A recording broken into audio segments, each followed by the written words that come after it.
corre Assis livre, penetra na grande área, procurou, atirou, Rasterinho, gol do Fluminense! Bom dia, boa tarde, boa noite, torcedor tricolor.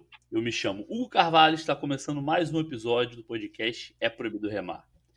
Estamos gravando diretamente do Estúdios Online Carlos Castilho, nesse domingo, dia 1º de agosto. E antes de qualquer coisa, segue a gente lá nas redes sociais, no / ou @ É Proibido Remar. Vamos agora à apresentação dos meus camaradas de bancada nesse domingo olímpico. Eduardo Bulhões, a voz de experiência. Boa noite, Edu. Boa noite, amigos, boa noite, ouvintes, companheiros de bancada. Estamos aqui mais um domingo friorento aqui no Rio de Janeiro. Estou com tudo trancado aqui. Vamos para mais uma rodada aí de comentários, pitacos, um pouco de história do Fluminense, um momento do time também. E é isso aí. Vamos bola para frente aí.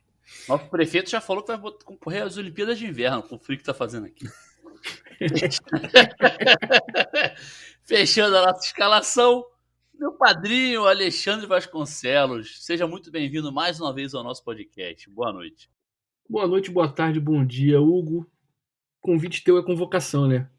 Fala, Eduardo, beleza? Bom estar mais uma vez contigo. Beleza, e tô aqui para falar coisas pouco embasadas e nada sérias sobre o que amamos. Aí, assim, aí é padrão, é IPR. Gostei. Vamos ao giro de notícias da semana. O Fluminense contratou por empréstimo o volante Nonato do Internacional. O contrato vai até o final de 2022. E para comentar essa contratação, nosso especialista de scout, o Felipe, do FBTV, segue lá no YouTube e também no Twitter, no @ FelipeBMSA. Vou botar o áudio aqui. Vamos que vamos. Salve, salve, rapaziada do podcast É Proibido Remar. Aqui quem fala é Felipe Barros. Estou a convite da galera para falar um pouquinho sobre Nonato, novo reforço do Fluminense. Bem, vamos lá. A questão da contratação do Nonato envolve vários fatores, né? Tecnicamente, o atleta não chega a ser uma contratação ruim. Não diria isso. Claro, o jogador está um bom tempo inativo, sem ter uma grande sequência. Diria que desde o final de 2019 ele não emplaca uma boa sequência de partidas. Mas tecnicamente, a nível de predicados, o Nonato é um jogador que pode agregar ao elenco do Fluminense. É um jogador que tem mobilidade, faz bem um jogo associativo, ele tem condução de bola, passe longo, infiltração na área, que é uma característica que eu acho que nenhum dos volantes do Fluminense tem. Mas essa questão física, de confiança que eu falei, preocupa um pouquinho, evidentemente. O Fluminense ter gasto um valor, o atleta está vindo por empréstimo também, preocupa um pouquinho. E também a questão da base, né? O Fluminense, por exemplo, para trazer um jogador novo, que está longe de ser uma certeza e não vem alta, poderia, por exemplo, apostar em Wallace, Alexander, o próprio Betinho, que já partiu do Fluminense. Essas opções poderiam estar em casa, custar menos e agregar valor ao Fluminense. Eu acho que se queria buscar um volante, também acho que tinha que buscar um volante, poderia tentar ou uma aposta sul-americana, um cara com um pouco mais de rodagem, que vivesse uma fase melhor, então trazer um jogador mais cascudo,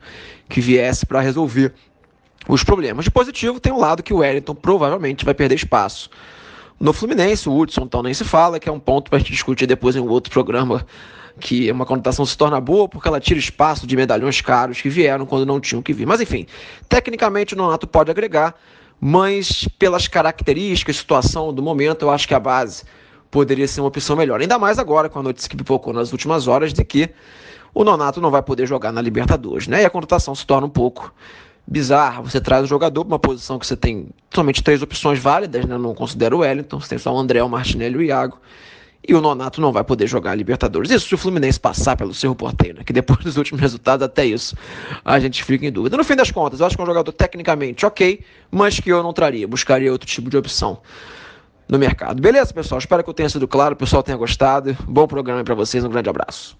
Esse foi o áudio do Felipe. Vou repetir, segue lá no FBTV no YouTube e no Twitter no @ FelipeBMSA. Edu, seus comentários aí sobre a análise do Felipe e principalmente sobre a contratação do Nonato. Eu tenho que esclarecer que eu não sou um grande acompanhador aí de futebol, de outras equipes e principalmente de jogadores mais específicos, mas tem alguns grupos de Fluminense, de pessoas que acompanham mais, e a maior parte delas achou uma boa contratação. Alguns têm algumas ressalvas naturais que sempre vão acontecer. Com relação ao áudio do Felipe, eu fiquei satisfeito. Ele próprio diz que é uma boa contratação, que é um jogador de qualidade, que não vem tendo uma sequência grande nos últimos ano e meio aí, mas pode agregar bastante na equipe. Com relação à base aí, na relação que ele fez, poderia ter sido dado uma chance maior para a galera da base. Eu acho que não anula a contratação dele, não anula essa chance, né, possível chance que a base tenha, porque são muitas competições e se a molecada mostrar qualidade vai entrar, porque o técnico mais do que ninguém quer um time vencedor e não vai deixar de dar chance para a molecada. Então é isso, mais um jogador que vem para agregar. Pelo que eu andei lendo aí, ele pode até em alguns momentos fazer um trio ali com Iago e Martinelli, quando o Nenê não puder jogar, ou se quiser ser poupado, deixando o Iago mais à frente, ou ele próprio, porque ele tem mais infiltração que os dois. E é isso. Mais um jogador aí que para impedir que o Wellington entre em campo. E um aviso para o Felipe, sim, nós vamos passar pelo cerro. Amém. Padrinho, seu comentário aí sobre a contratação do Nonato. Vou começar pelo fim, fazendo coro com o Eduardo. Discordo do receio dele de passar pelo cerco, cara. A gente não pode se dar o luxo de sequer aventar essa possibilidade. A gente não faz churrasco e bolinho para treinador antes de jogo decisivo que a gente está com vantagem com outros co-irmãos. Então esquece, não vai rolar isso. A gente vai passar. O nosso BO vai ser o que a gente vai fazer com o Barcelona de Guayaquil. Sobre o Nonato, acho que eu tô em linha com a tese de que ele é um meia, volante barra meia, que tem características que lembram tanto o Martinelli quanto o Iago. Ele pode ser aquela mosca de padaria, ele pisa na área, ele finaliza. Ele em 2019 fez uma boa temporada e, cara, ele não viria nas condições que ele viesse que ele veio se ele tivesse em alta performance. Você tem que ir no mercado pegar oportunidade. A oportunidade muitas vezes é você buscar jogadores que não estão em alta, ainda mais com um clube como o Fluminense. E eu só não gosto quando cai no lugar comum de se falar. Tem dois lugares comuns que eu vou discordar do Felipe com todo respeito, que é um cara que claramente estuda do que fala, e eu respeito sempre isso. Mas eu não gosto da linha do e o menino da base, porque a galera que tá no dia a dia tá vendo o menino da base sobre parte comportamental, parte emocional. Tipo, ninguém é maluco de trazer um jogador de fora, tendo um menino que tá voando, pronto pra pisar e tomar conta da vaga. Eu acho que a conclusão provavelmente não vão botar o garoto na fogueira ainda.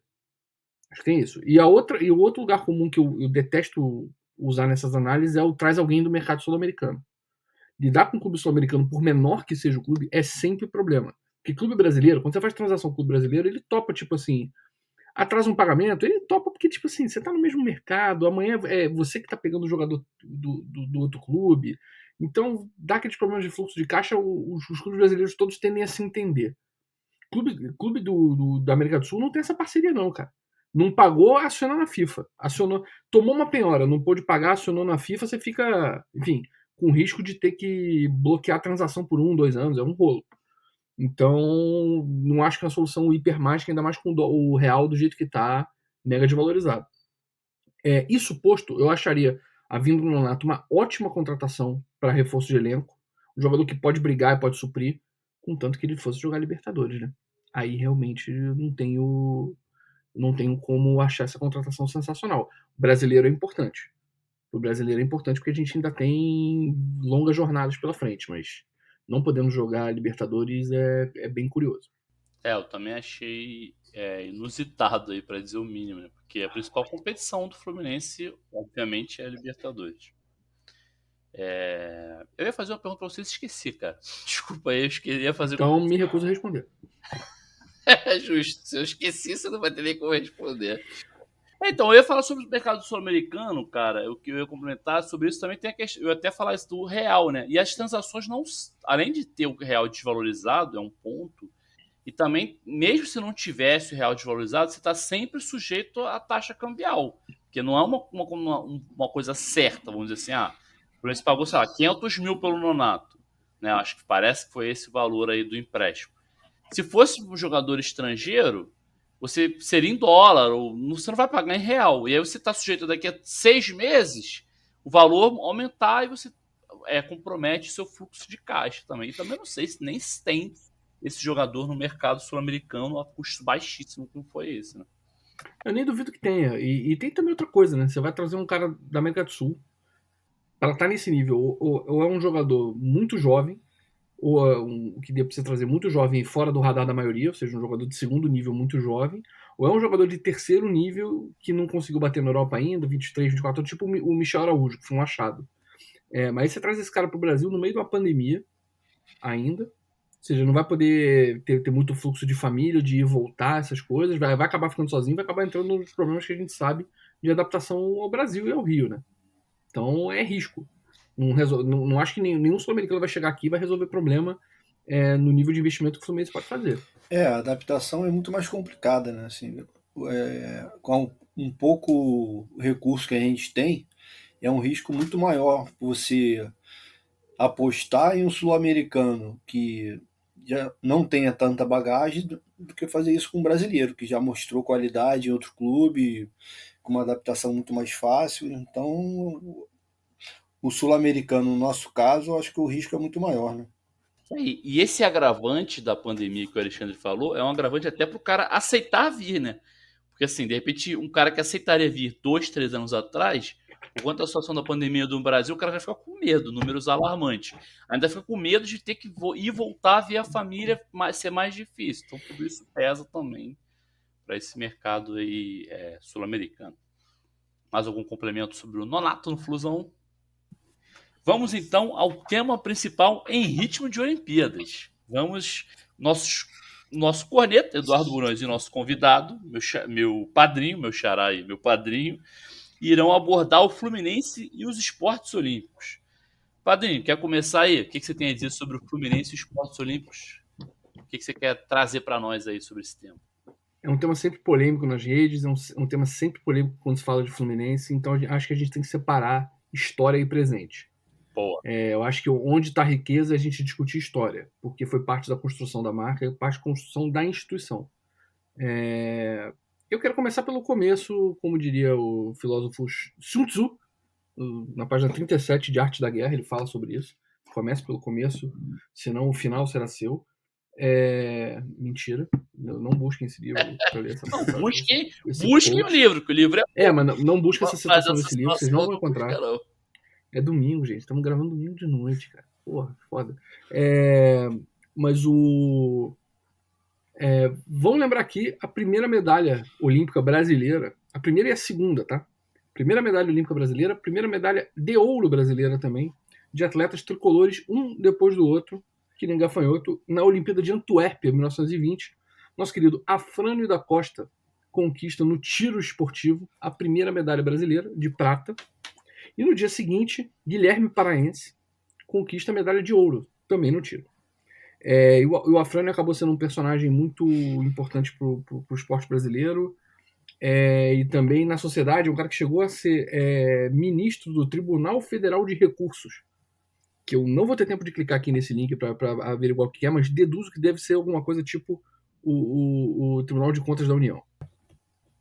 E por diversas vezes também foi convocado pelo Supremo Tribunal como suplente dos ministros do Supremo. Esse é Afrânio da Costa, que também foi um grande mantenedor da Santa Casa da Misericórdia, e o nome da biblioteca do Tribunal Regional Federal, segunda região, centro do Rio de Janeiro, é Afrânio da Costa. Então, esse começo mostra também, quando você vê o perfil dos atletas que disputavam Olimpíada e ganhavam, você vê geralmente pessoas ligadas ou ao aparato estatal, muito forte, ou seja, o Guilherme Paraense ele era militar, e o Afrânio da Costa ele era, enfim, se tornou um advogado e um membro do judiciário, o que é um retrato de duas coisas. Primeiro, da importância do peso que você tinha pelo Rio de Janeiro ser a capital federal da República, e como o Fluminense era um player social, desculpa o anglicismo aqui, era um agente social muito importante na capital da República, que parte daí vem a nossa ligação com a aristocracia, aquela imagem mofada que a gente tem de Fluminense, aquele estereótipo que a gente não gosta, Mas também historicamente, você tem um peso, tem que avaliar, até porque o esporte era um negócio muito caro para você disputar em alto nível internacionalmente, viagens de navio caríssimas. Então, nós somos história, inclusive, no esporte olímpico. Então, esse é o recado inicial. Boa. Edu, seu comentário aí sobre Fluminense Olímpico. Eu também vou dar uns pitacos aqui com relação à formação aí dos esportes olímpicos no Brasil, né? A oficialização, por assim dizer, a formação do COB, da CBD. Em 1914 foi fundado o COB, né? E um ano depois a CBD. E esses dois órgãos passaram a centralizar e a organizar os esportes olímpicos do Brasil e a proporcionar a participação desses esportes nas competições internacionais. E o Fluminense, dentro desse contexto, teve fundamental importância, né? Porque assim, já era um clube bem estruturado no Rio de Janeiro e com as principais instalações para a prática esportiva. E o presidente Arnaldo Guini, que entre 1916 e 1931 foi o presidente do Fluminense, nesse período foram construídas as principais instalações, né, já citadas, piscinas, quadras e também o estádio, que é de 1919. E também o estande de tiro, que era o principal do país e que proporcionou o treinamento desses dois atletas a partir de 1918, né, final de 18 início de 19, começaram a treinar no Fluminense, porque o stand de tiro era recém-inaugurado e que proporcionou a disputar a Olimpíada com sucesso. E em 1922, ano do centenário da nossa independência, foi organizado um grande evento no Brasil, né, que a gente pode chamar como percursor aí do Pan-Americano. Cerca de 500 atletas dos principais países aqui, Uruguai, Chile, Argentina, Paraguai e Brasil, disputaram 12 modalidades olímpicas dentro do Fluminense, que apesar de já ter as principais instalações olímpicas da América do Sul, assim mesmo precisava de alguns ajustes ali, algum tipo de modernização para abrigar um evento de tal porte. Então o Estado brasileiro prometeu arcar com esses aportes financeiros para modernizar as instalações, mas essa ficou só na promessa e o Fluminense que teve que arcar mesmo, arcou e foi um sucesso. E é isso, por enquanto. Eu queria depois aí também citar algumas passagens, eu vou falar logo, né? Algumas passagens minhas com o esporte olímpico, porque eu gosto muito de Fluminense, né? Pode ser bolinha de gude, basquete, futebol. Eu gosto sempre de estar na arquibancada, lá gritando pelas nossas cores. E vou citar a final do Campeonato Brasileiro de Basquete Feminino, de 98, né? Só por citar 98, nós já sabemos qual era a situação que nós estávamos ali naqueles trágicos anos no futebol, né? E eu fui naquele dia, o Fluminense jogou, salvo engano, com o Americano em Laranjeiras, jogo que eu não fui, eu estava na casa da minha tia, na Barra, salvo engano, acho que sim, ouvi pelo rádio e já tinha combinado com a minha irmã de ir para o jogo depois, no Tijuca. Saímos, fomos para lá e eu não lembro, eu acho que a gente não tinha ingresso e sei que abriram os portões, a gente entrou e assim que a gente entrou fecharam os portões porque estava muito cheio, né? E antes de começar a gravar aqui eu vi algumas imagens desse jogo. Porra, sensacional, né, cara? Assim, a torcida carente pra caramba de alegrias e foi um momento marcante. O time era excelente, né? Tinha a Marta, a Vicky Bullet, a Hortência na comissão técnica e foi bem legal ver aquele título ao vivo que está aí na nossa história também. Eu não estava presencialmente, mas eu lembro do título. Eram trágicos anos no Fluminense e ali foi meio que um oásis no meio do caos, assim, né? Sim. Foi bem legal mesmo.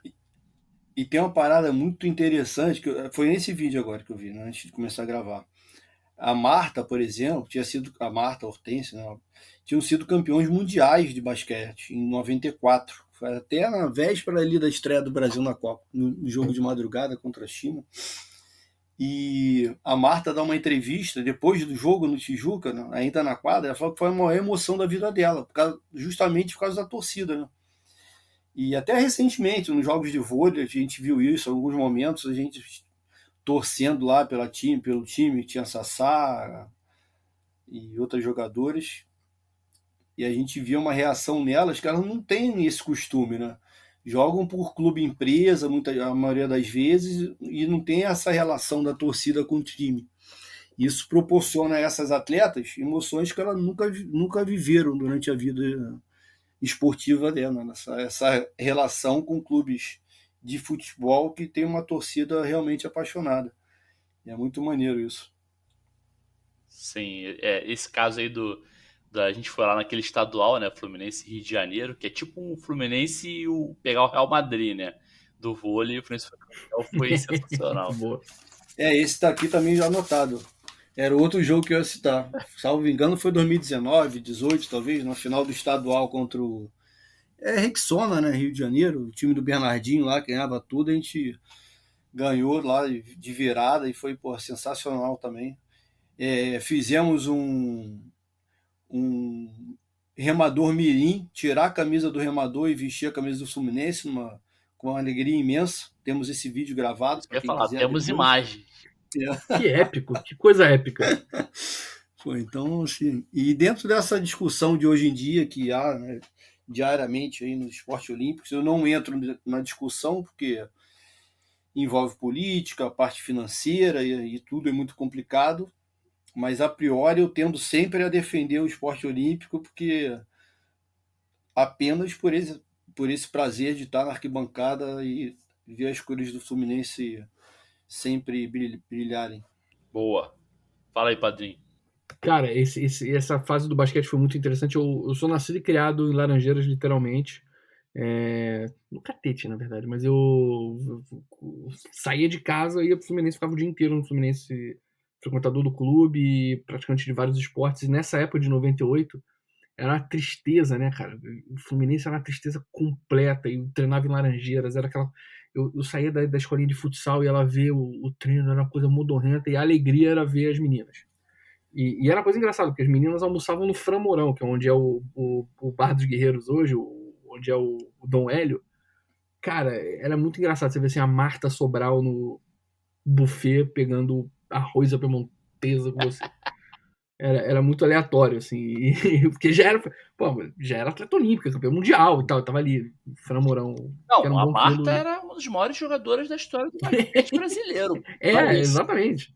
Muito, muito aleatório. E realmente aquela fase final foi bem emocionante. Transmissão da TV, presença de público, foi uma coisa que mexeu bastante. Ver a emoção da Hortência como gestora, ver a emoção da Marta, foi uma coisa que toca. E realmente se fala muito no meio olímpico sobre tem gente que defende e tem gente que é contra a presença de clubes de camisa, que eles chamam, né? Clubes de torcida, clubes de massa, apoiando o esporte olímpico. Eu só vejo valor para o esporte olímpico. Uma pena é a conta não fechar. E aí, quando você para analisar os clubes que têm robustez olímpica para o investimento, eles fazem uma escolha de Sofia, que é o clube social bancar o esporte olímpico, ou o clube, o olimpismo ser o carro-chefe do clube social. Em que sentido? Mensalidades muitas vezes caras e em lugares que você tem aparelhamento físico para poder receber escolinhas e equipes profissionais de alto desempenho, pago por um valor caro para a galera que está lá, que vai bancar a frequência do clube e as escolinhas, e isso acaba reverberando para dentro das equipes, vamos dizer assim, as equipes federadas. E, cara, infelizmente o Fluminense tem um problema sério de espaço físico no Laranjeiras. Tem outro problema sério, que o clube social é extremamente anacrônico. Como clube social, olhando, sendo bem sincero, ele é barato.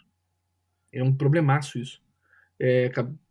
Você pega um day use em resort no interior do Rio de Janeiro, você vai pagar o que se paga na mensalidade do Fluminense.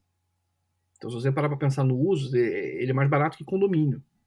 Ele é mais barato que um monte de coisa que você poderia fazer analogia. Então, você não tem dinheiro ali para sustentar o clube social e ainda subsidiar o esporte olímpico.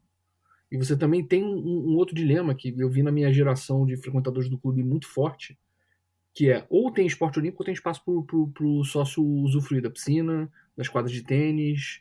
Quadras de tênis é menos um problema, mas as quadras de futebol, minha turma de pelada, eu organizei torneios e campeonatos dentro do Fluminense de pelada e quase ninguém é sócio hoje em dia. Você não pode jogar bola. Você chega lá, tem uma escolinha, a quase qualquer hora do dia. Então, o clube é muito pequeno para comportar tanto o aumento de preço da mensalidade, quanto esse modelo onde você tem esporte de alto desempenho e sócios querendo usar as dependências. Então, vira meio que um dilema que o Fluminense, eu só vejo uma solução de longo prazo, que é ter a CNDs primeiro, as certidões nacionais de débito, para que você possa receber recursos incentivados.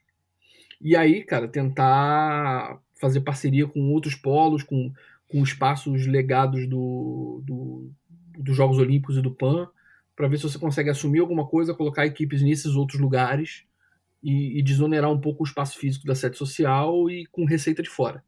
Porque não dá para o futebol ficar pagando essa conta, que é o que acontece hoje, e não dá também para esse espaço físico matar o clube social. É o único jeito dos três sobreviverem, clube social, futebol e esporte olímpico, é ter mais independência entre eles. Hoje está tudo misturado. Os grandes clubes que parecem sustentar, né, entre aspas, o esporte olímpico brasileiro não são os de futebol. Né? Tem algumas exceções, tipo a ginástica olímpica do Remador aqui e outros atletas aí pontuais, mas no geral são clubes tipo Pinheiros, né? Porque é o primeiro que me vem à cabeça, assim, não lembro de outro. Isso. E como é que funciona o Pinheiros dentro desse esquema que você citou, assim, por exemplo? Cara, Pinheiros é um dos maiores clubes, de São Paulo, né?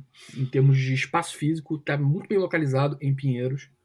Você tá ali no coração, numa das avenidas mais movimentadas de São Paulo, você tem um clubaço com uma baita estrutura, espaço físico para ter sócio, espaço físico para ter esporte olímpico. Você tem um outro em São Paulo também que eu já tinha ouvido falar, e quando eu fui visitar a primeira vez, quando eu morei lá, fiquei assustado com a estrutura, que é o Panambi, que é o clube até de um dos atletas de natação, não me lembro qual era, do Panambi. E cara, uma estrutura bizarra. Você vai no Minas Tênis em BH. Eu ia citar o Minas Tênis. Nossa senhora, não dá nem para comparar com Laranjeiras. É uma estrutura gigantesca, que já foi prédio vertical com várias modalidades, fora uma estrutura horizontal de clube. Toda uma construção ao longo do tempo, sem dívida, sem peso. E aí cabe fazer, por exemplo, trazer o histórico do clube social e do esporte olímpico no Fluminense. Durante muito tempo, a força do Fluminense vinha do clube social e do esporte olímpico. Principalmente anos 30, 40, 50, aquele legado dos Jogos Sul-Americanos de 22 que fez com que o clube se estruturasse. A estrutura do Fluminense é lindíssima. Quem já viu as fotos, para quem não viu, dá uma passada no Fluminense e tenta catar lá gente que tem esse acervo de foto lá no Flumemória e tal, porque a foto do anfiteatro com uma piscina dentro, não é nem um anfiteatro, era tipo um prédio com uma piscina coberta, um negócio de cinema. A estrutura do Fluminense era sensacional. E a frequência do clube gerava caixa positivo, e esse caixa positivo era aplicado no futebol.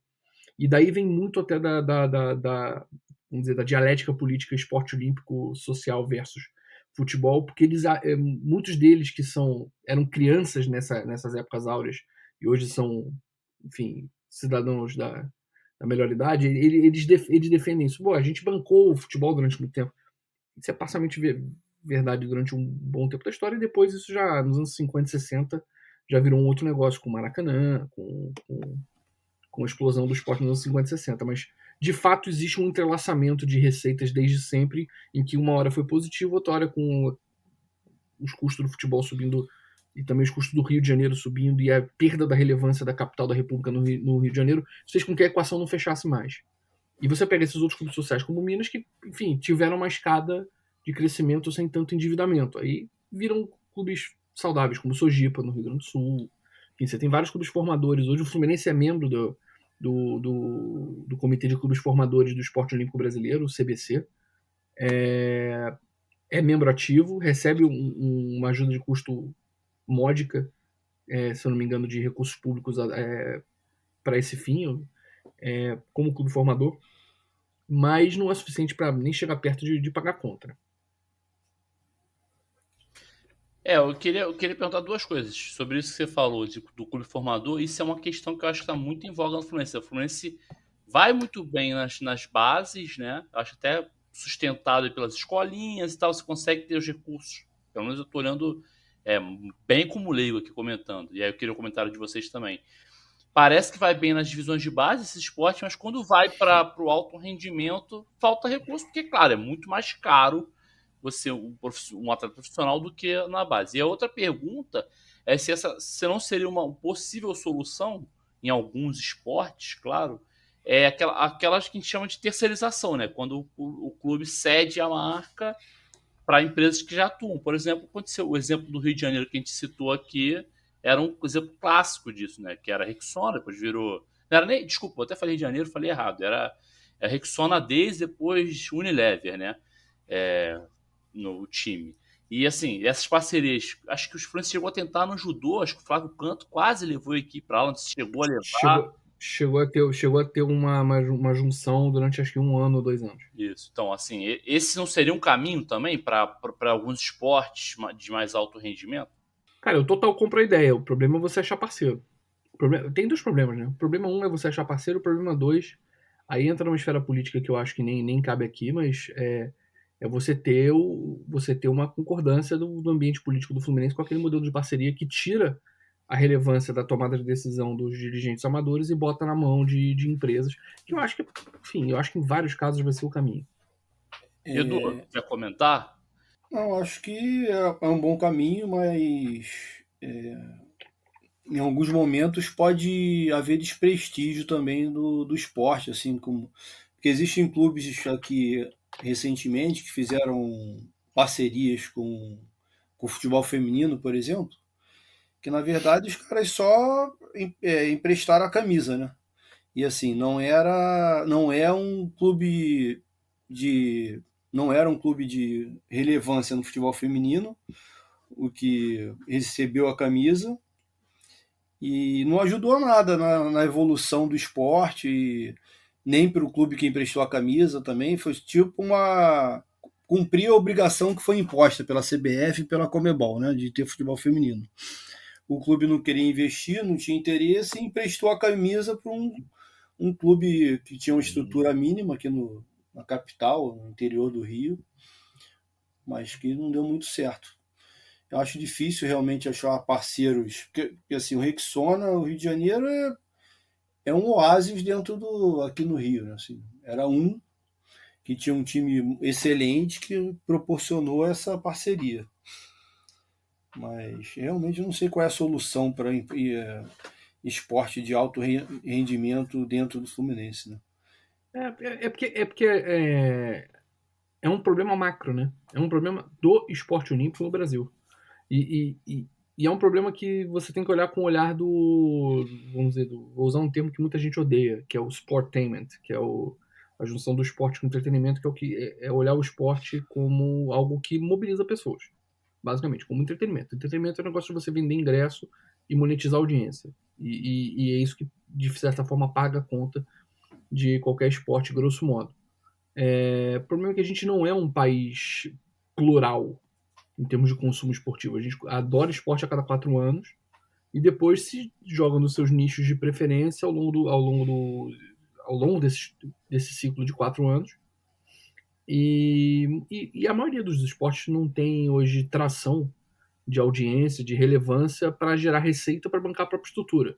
E a gente tem um descolamento, aí, enfim, vocês que estudam história e ciências sociais muito mais que eu, existe uma raiz muito grave de divisão no Brasil do esporte como ferramenta educacional.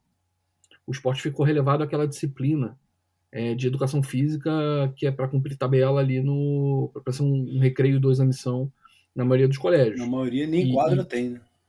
Na maioria nem quadra tem. Você olha a estrutura da educação pública brasileira, enfim. Não, e eu vou além. A pública e a privada. Eu sou, nesse ponto, claro, privilegiado. Estudei minha vida inteira em escola particular e nunca tive uma educação física minimamente decente. Sempre foi jogar bola, aí às vezes queriam jogar, hoje é vôlei, não, vôlei não, eu quero futebol. Aí tinha essa guerra, era só isso, era jogar alguma coisa, era tipo recreação, na verdade. Eu tenho a impressão que alguns esportes olímpicos brasileiros são muito bancados por prefeituras, né? Você vê, tipo assim, o futsal não é esporte olímpico, né? Mas talvez seja o melhor exemplo, que tem vários times que tem nome de prefeitura, e o vôlei também, alguns, e eu acho que isso é um pouco desse resultado desse problema aí de não ter investimento público centralizado, né, do poder central também, não ter políticas públicas abrangentes que façam o esporte de se desenvolver, e a gente fica sobrevivendo dessas migalhas de uma prefeitura aqui, uma empresa ali, É isso. e tenta sobreviver dessa forma. E é só sobreviver mesmo, na verdade. Né? É isso, porque essas prefeituras, quando entram, em geral, elas entram no topo da pirâmide, que é no alto desempenho daquele clube que vai participar ali do NBB, que vai aquele atleta que já conseguiu superar as barreiras iniciais da carreira e já está disputando campeonato nacional e sul-americano e internacional, entendeu? Eles entram para surfar a onda do alto rendimento. E o problema está na formação, né? O problema e o custo, né? O custo é você fazer uma formação abrangente o suficiente para você gerar mais talento. E aí que os clubes sociais ocupam esse espaço quando conseguem viabilizar de forma privada ou com coparticipação de poder público para fomentar volume de praticantes e estrutura. E aí é onde a equação começa a ficar ruim para o Fluminense. Hoje o Fluminense não consegue gerar recursos ou uso do espaço físico para ser um player relevante e sustentar desde a formação até o alto desempenho desses esportes. Não é fácil. Sentar lá na cadeira e resolver isso aí É difícil. É difícil. não é só teoria, não. A gente tem um desafio de país, um desafio de cidade, um desafio de espaço físico e um desafio de fluxo de caixa do clube, né? Já que é difícil, vamos voltar um pouco pro Fluminense? Volta. Vamos tentar... Bora, deixa eu só fazer um comentário aqui antes. Aproveitando essa deixa aí que a gente está falando do problema estrutural macro, né, nacional, eu acho que é um desperdício, cara, porque, por exemplo, as escolas públicas, aí falando especialmente das escolas públicas, e até poderia incluir um programa nacional de fomento do esporte nas escolas, poderia incluir escolas particulares tranquilamente, não teria problema nenhum. E é uma coisa que o Brasil não usa, né? O Brasil tem muita estrutura apesar de todos os problemas, você poderia usar as escolas como base, porque você tem vamos dizer assim, já existe um fluxo de recursos, uma estrutura educacional centralizada com suas ramificações, prefeituras, estados, que poderia ser usado alguma coisa nessa linha, né? E o Brasil não tem, o que você falou. Os esportes de base são os clubes sociais, que é o caso, por exemplo, no caso do Fluminense, Clube Social Fluminense lá, que tem as escolinhas, alguns outros clubes, e não tem uma coisa pública, assim, sabe? Você vê em outros países que as escolas, então você tem crianças, cara, isso eu vejo na realidade de escola pública, que minha esposa é professora de escola pública e tal, não tem nenhum contato. Então, assim, você não consegue nem identificar talentos, porque essa criança não tem nem contato com 99% dos esportes. O único contato que ela tem é futebol. E aí, se ela não... E mal e porcamente hoje em dia, né? Que antigamente tinha campos e mais campos gratuitos. Hoje a maioria já é campo de grama sintética. Mas ainda consegue ter. Campo de grama sintética pago, né? Na maioria dos casos. Mas assim, futebol ainda consegue ter algum contato. Mas se o cara for bom, por exemplo, sei lá, vou dar um exemplo no esporte olímpico. Basquete. Badminton, beleza. Badminton. Como é que o cara vai saber? Como é que essa criança vai saber que é boa em badminton? Não vai saber nunca. Eu joguei badminton de sacanagem aqui, porque tem uma terceira vertente que acho que a gente esqueceu de mencionar, que são os projetos sociais. São bem ou mal investimento parcialmente estatal, né? Porque a maioria se sustenta por lei de incentivo. E tem um projeto interessante, por exemplo, de badminton aqui no Rio de Janeiro, que é um maluco que fez... Meu vizinho, eu acho. Isso. Na Chacrinha. Isso, exatamente. E, cara, coisa de um visionário maluco que consegue viabilizar um projeto desse. O cara luta bravamente para fazer esse troço sustentar. E você encontra vários bolsões de projetos desse no Brasil, muitos até de esporte olímpico. Eu tive felicidade de, trabalhando na Microsoft, patrocinar projetos esportivos de ex-atletas olímpicos, né? Robson Caetano. Aí você vê assim, cara, Robson Caetano, medalhista olímpico, passa um perrengue para sustentar o instituto dele. A Jack Silva, do vôlei de praia, que foi atleta do Fluminense, se eu não me engano, no... Ah, não, a Jack foi dos remadores. Não, eu acho que ela foi do Fluminense também, no vôlei de quadra. Posso estar enganado. Mas a Jack Silva, medalhista olímpica de vôlei de praia. Tem projeto social, que ela carrega a bola, se vira, cara, num baita do it yourself, baita espírito punk rock pra fazer as coisas acontecerem minimamente. Você fala assim, pô, a pessoa com alta visibilidade passa esse perrengue pra conseguir fazer um projeto de vôlei no Brasil, que o vôlei é um esporte extremamente relevante. E aí você só tem, por exemplo, no vôlei, assim, faz um baita projeto, você tem o projeto da CBV, tem um projeto social do vôlei muito bem estruturado há anos, e tem o do Bernardinho, né? Que também é bem legal, o Instituto Compartilhar. Flávio Canto também, né? Flávio Canto no judô. Mas assim, são os caras que conseguiram fazer essa equação fechar. E isso é outro ponto também. Eu falei de alguns esportes, citou o badminton, mas eu acho até que não precisa nem tão longe. Você tem 3 esportes principais no Brasil, acredito eu, incluindo futsal no futebol, tá? É futebol, vôlei e basquete. Se uma criança for boa em basquete, eu duvido, dificilmente, se ela não for para um clube social e jogar no clube social, na escola não vão identificar, porque não tem. Eu sempre gostei muito de basquete. Eu conto nos dedos os anos que eu joguei basquete em colégio, cara. A estrutura é bem ruim e eu acho que poderia ser usada. Não, total. E você pensar em prática estudantil, 2 dos esportes mais praticados no Brasil, proporcionalmente aos praticantes até tem pouca revelação, assim, que é handebol e natação, né? Handebol é hiper praticado.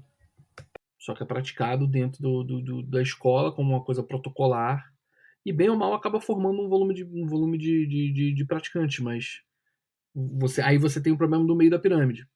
Você tem mobilização de ligas, de torneios regionais, torneios nacionais, que aí vira um Deus nos acuda para poder fechar a conta.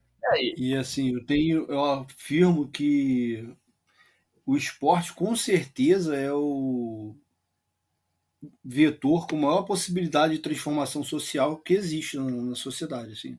Perfeito. Eu lembro de eu até vou procurar os números depois, mas um projeto que aconteceu na década de 80 e 90 na Mangueira, da Xerox do Brasil, que foi uma coisa muito grande em alguns momentos, tinha atletismo e vários outros esportes, e que a criminalidade infantil na Mangueira, na época do apogeu do projeto da Xerox, chegou a 0.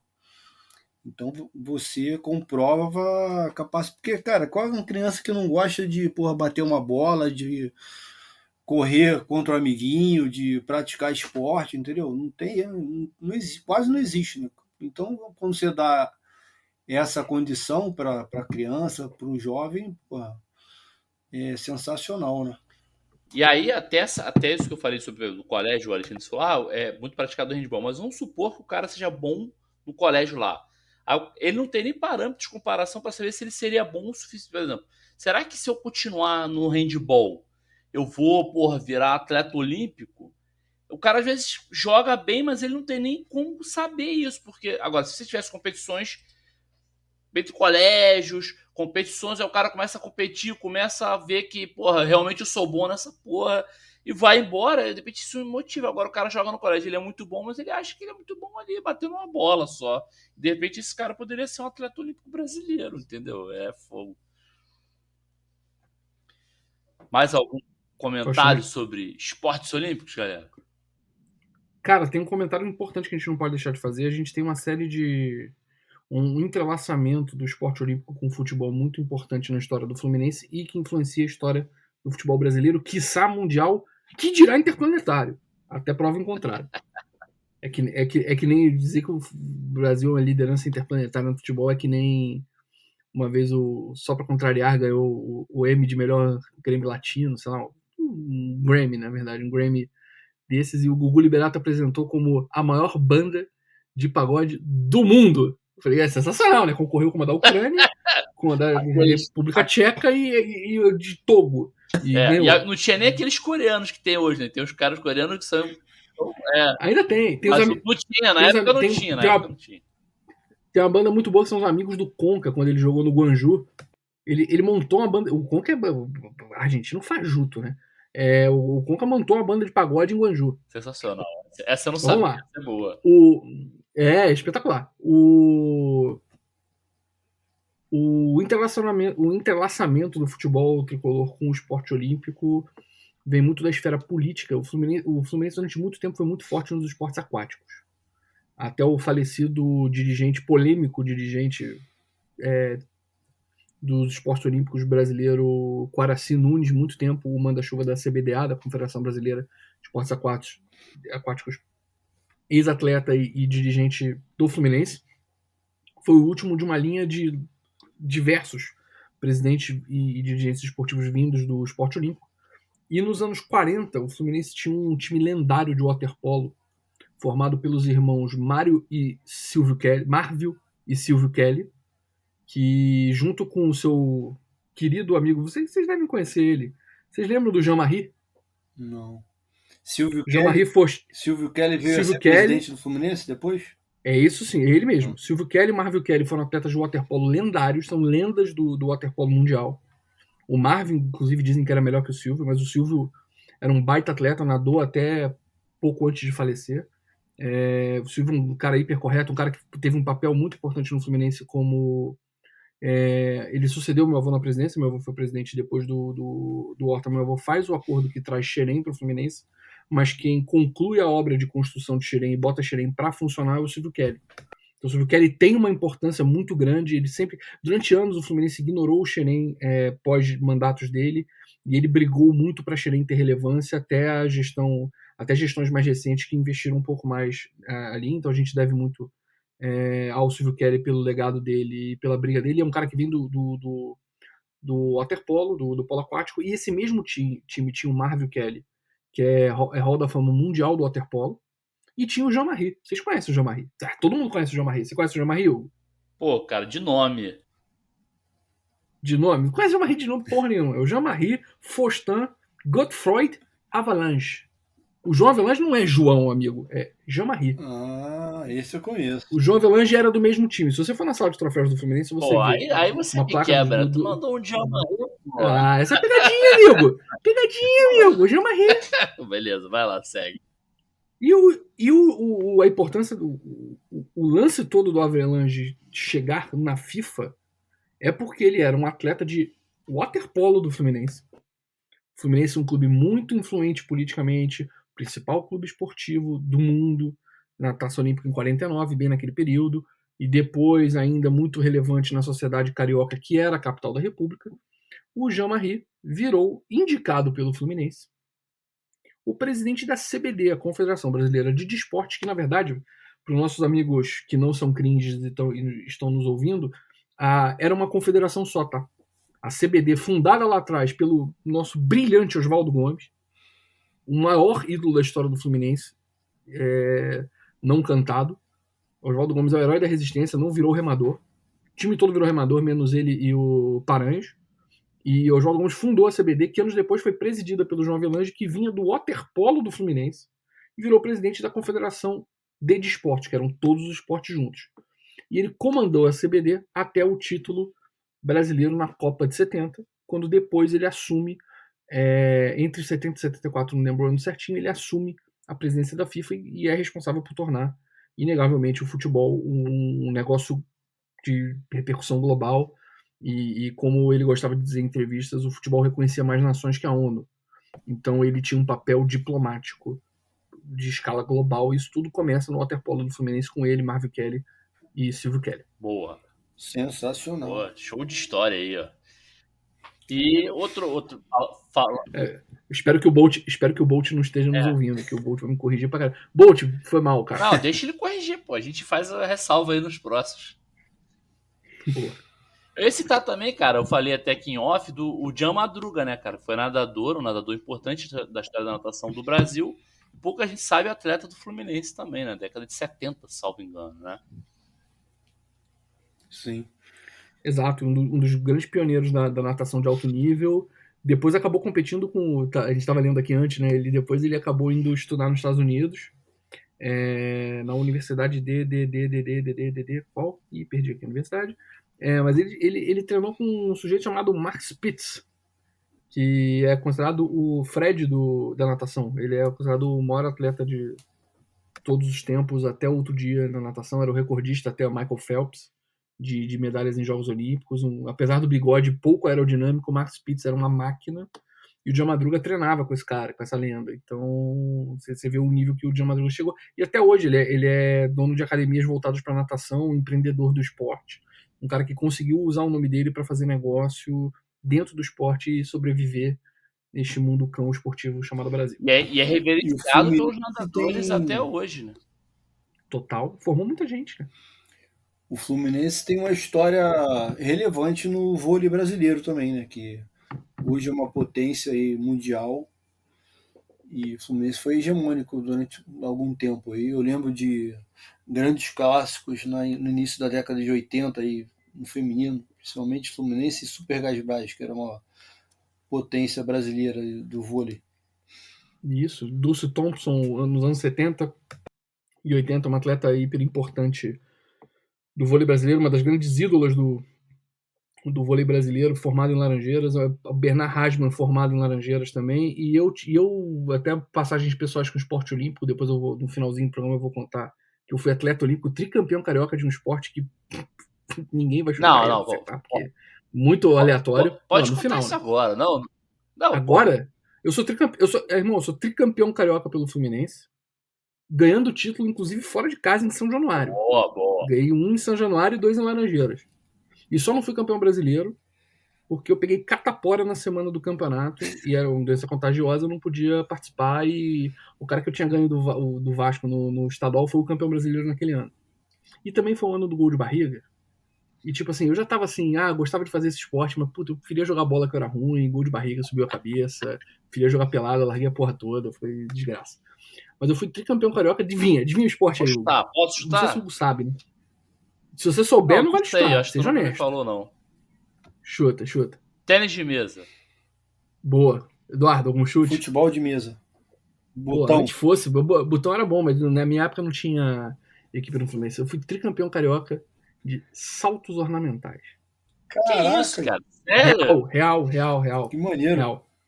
Irado. E pô, treinado pelo André Boemi, que é uma das maiores treinadoras da história dos saltos ornamentais brasileiros. Formou Juliana Veloso, formou agora a Ingrid, formou diversos atletas. Foi técnica da seleção há muito tempo. O André é uma dessas pessoas que tira do próprio bolso para fazer o saltos ornamentais funcionar no Fluminense e também no Brasil.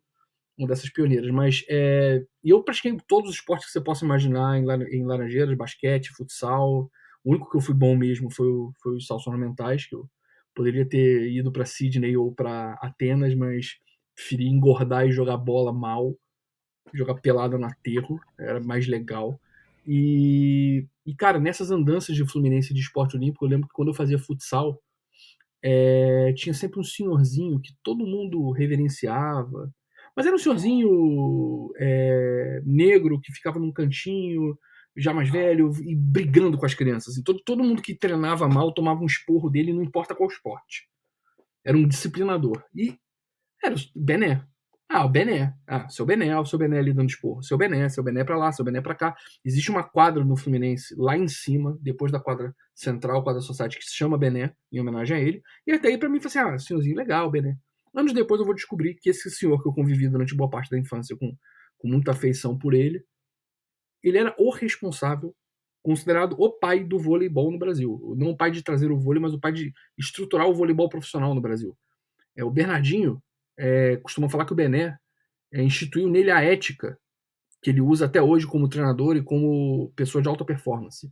De sacrifício, de treino intenso, de entrega no treino para poder colher o resultado no jogo. O Bené é considerado o pai dessa geração toda de vôlei de ouro dos anos 70 para frente, tanto que o torneio de atletas, de ex-atletas de vôlei, o torneio anual que eles fazem do Masters, chama Copa Bené, em homenagem a ele. E o Bené era, treinador do Fluminense e teve um papel importante na formação do voleibol pro voleibol brasileiro chegar onde ele está hoje. Boa, que história sensacional. No polo aquático, até, assim, alguns anos atrás, o Fluminense tinha uma certa hegemonia, né, ou não? A gente chegou a ser, sei lá, pentacampeão brasileiro, há pouco tempo atrás. O Fluminense Sim, dominava, né, no polo aquático. sim. Praticamente todos os atletas da seleção, acho que 90% era do Fluminense. O treinador também era. E é um bom exemplo de como funciona o esporte olímpico quando ele começa a dar certo em alguns lugares. Esse caso do Fluminense é interessante porque, na época, foi um executivo, um ex-atleta olímpico do Fluminense, de polo aquático, que vai para o mercado financeiro, se torna um executivo de um banco chamado BNY Mellon, é um banco americano, e ele passa a patrocinar o polo aquático e volta a dar um salto de performance no polo aquático. Ele era o tipo do caso, do cara que voltou para patrocinar o esporte do qual ele fez parte, e aí o Fluminense trouxe de volta um dos Perrone, que é uma família tradicional de atletas formados em Laranjeiras que depois foram jogar na Espanha.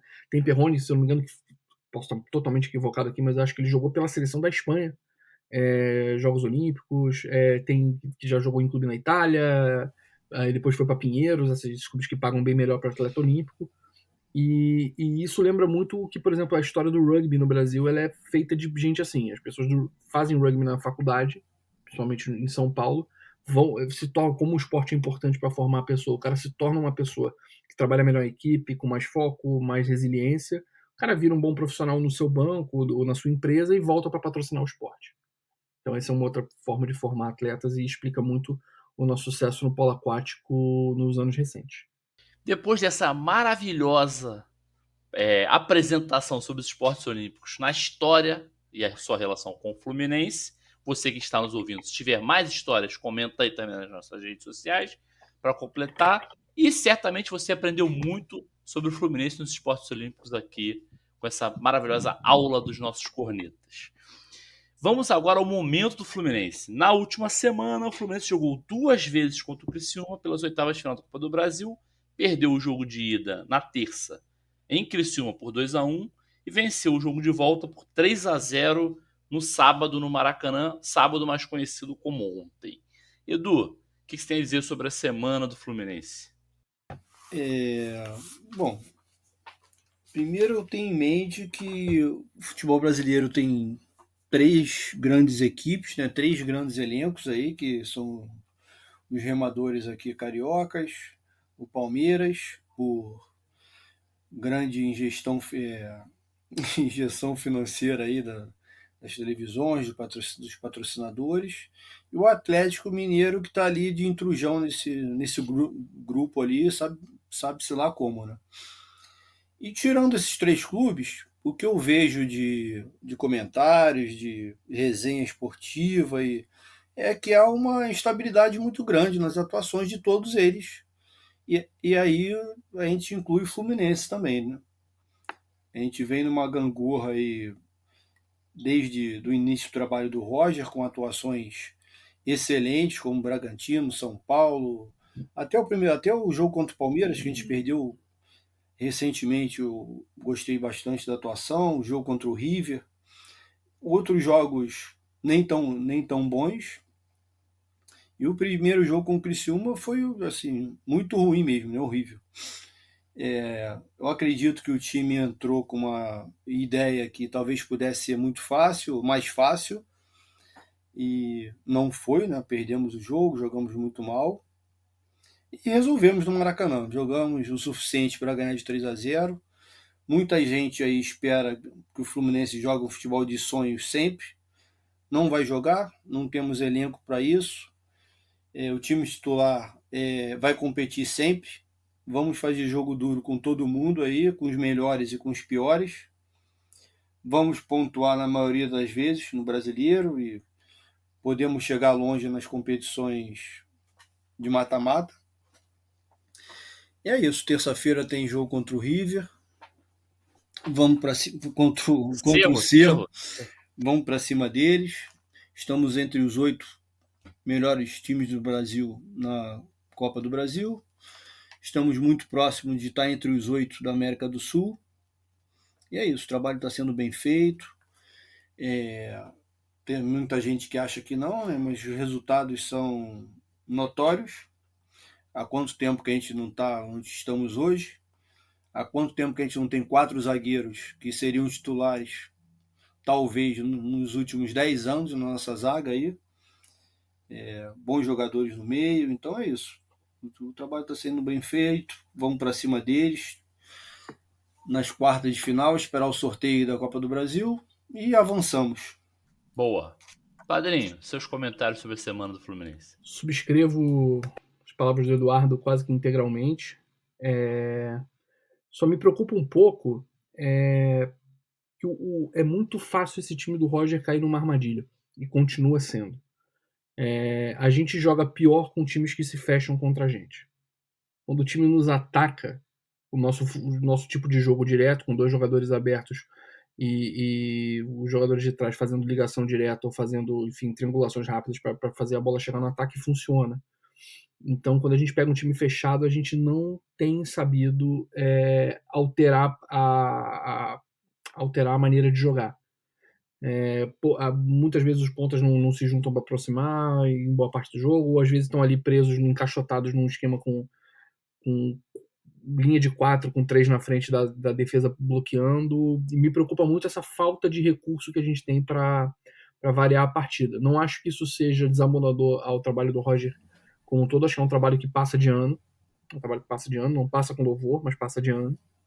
E o Eduardo matou a pau quando falou de que, enfim, nós não estamos na Liga dos Extraordinários, e te falando sobre o Atlético Mineiro. O Atlético Mineiro também é mecenato, 2 famílias atleticanas, as donas do MRV, construtor, e do BMG, que botam dinheiro no Atlético. O Atlético tem a mesma receita do Fluminense, mesmo endividamento, e um time que custa 5 vezes mais. Não à toa. E isso não é dinheiro mais posto a fundo perdido como era antigamente. Hoje, a maior parte desse dinheiro vira dívida. Então, o Atlético Mineiro está se endividando com os seus mecenas. Essa conta vai chegar um dia, para eles, mas é problema deles. Olhando pro nosso, é isso, cara. Eu acho que a gente está no bolo. A verdade é que a gente está no bolo. Não acredito em Campeonato Brasileiro título. Acredito em Campeonato Brasileiro briga por classificação. E, cara, nada impede da camisa pesada do Fluminense, dos jogadores encaixarem e a gente beliscar essa Libertadores ou a Copa do Brasil. Não vejo por quê. Faltam poucos jogos. A gente tem que ser pragmático. Eu acho que muitas vezes a nossa torcida entra, principalmente a Flu-TT, a deliciosa Flu-TT, entra nas próprias armadilhas mentais dos likes e da negatividade que engaja, né? Porque é isso que faz com que aquilo ali funcione. E as pessoas... Outro dia eu vi uma frase assim: não basta ganhar, isso precisa encantar, precisa fomentar sonhos. Pra mim, basta ganhar. Também, acho. Meu Deus! Me dá um cheque, eu assino agora. Não, tu vai ganhar Libertadores feio. Nossa Senhora! Vai fazer 2 jogos na semifinal horríveis contra o Flamengo. Ganhar uma sorte, porque, porra, o time foi irritante, mas o Nenê bateu aquela falta, o Lucas Claro fez o gol de cabeça, a gente passou de fase e foi pra final. Jogando mal. Meu irmão, me dá agora. Eu lembro de 2012. Eu vou ficar um ano bebendo por causa desse jogo. Em 2012 eu trabalhava na mesma agência que o Hugo, né? E tinham mais 2 tricolores na agência. E o Fluminense passeando no Brasileiro, passeando em matéria de pontuação, né? Tá estando sempre na liderança ali, nas últimas rodadas abrindo vantagem. E os outros 2, rodada após rodada, o Fluminense vencia, se distanciava, os caras estavam cada vez mais putos. Falaram, porra, que jogou mal, tomou sufoco, Cavalieri fez milagre. Eu falei, cara, foda-se que, porra, tomou sufoco, que jogou feio, que eu quero ser campeão, entendeu? E aquela briga que a gente tinha com os números, né? Que as pessoas têm memória curta. As pessoas, depois que o time é campeão, romantizam a própria jornada. Eu tenho um grupo de WhatsApp de amigos chamado Cornetada, porque ele nasce em 2012, com as pessoas falando assim: esse ano não escapa, vamos cair. O cara abre o ano de 2012. Não, os caras falam isso todo ano. Todo ano vamos brigar pra não cair. Todo ano começa o ano assim. Porque se acerta, beleza. Isso entendeu? É uma coisa importante. Que eu vejo a galera na e aí, vai sair. O cara fala sempre que vai dar errado. Aí quando dá errado, ele fala: não avisei? Deu errado. Pô, você avisou isso há 20 anos. A pessoa é o rato na roda, que não percebe que é o rato na roda. Acho que é um gênio. E não, desculpa, irmão. Você é um rato na roda que tá vivendo numa negatividade que você mesmo vomita. Isso cai na tua cabeça. Você vive numa merda, num transe paranoico por causa dessa negatividade que você mesmo vomita. E uma coisa que é importante falar, que a regra no futebol é não ser campeão. Porque são exatamente 40 times, 30 times. Um ganha. Então 29 perderam, pô. Então a regra não é ganhar. A única coisa que eu concordo é que o Fluminense tem que aspirar grande. Mesmo a gente tem que ser consciente que a gente tem um elenco de 4 milhões de reais contra elencos de 20, de 18, 20, 25. 30. Em alguns casos, fora o dinheiro gasto nas contratações. Isso Eu acho que eu ia que, falar. eu Fora acho que a além da gente está folha numa salarial, crescente. A gente está tem numa a questão crescente. da contratação, né? E eu acho que a gente tá numa crescente, cara. Institucionalmente a gente tá numa crescente, tá indo lá, tá brigando, tá sendo respeitado. Ah, vai perder alguns jogos, vai. Vai, cara. Vai, irmão. Vai. A verdade é que vai. Podia jogar melhor? Acho o Roger fraco. Até acho. Até não gostei quando veio o Roger. Mas quem, irmão? Se a resposta for traz um sul-americano, e vira aquelas respostas mágicas, traz um sul-americano, aí chega o Ramires, não dá certo no Inter com muito mais condição, muito mais estrutura. Aí deu certo o cara do Fortaleza. O cara do Fortaleza trabalha quase sem pressão nenhuma, a diretoria não oscila lá, não demite, e não tem pressão, os caras estão gratos de estar disputando Série A.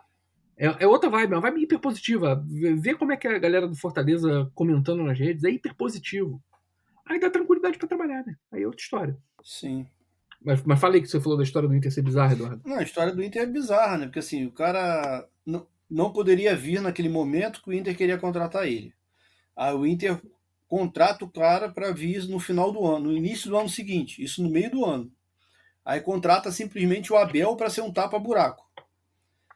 Aí o tapa-buraco foi vice-campeão brasileiro, né? Sabe-se lá como, porque era para ter sido campeão, porque aconteceu no Beira-Rio na última rodada do Brasileiro 2020, foi uma vergonha.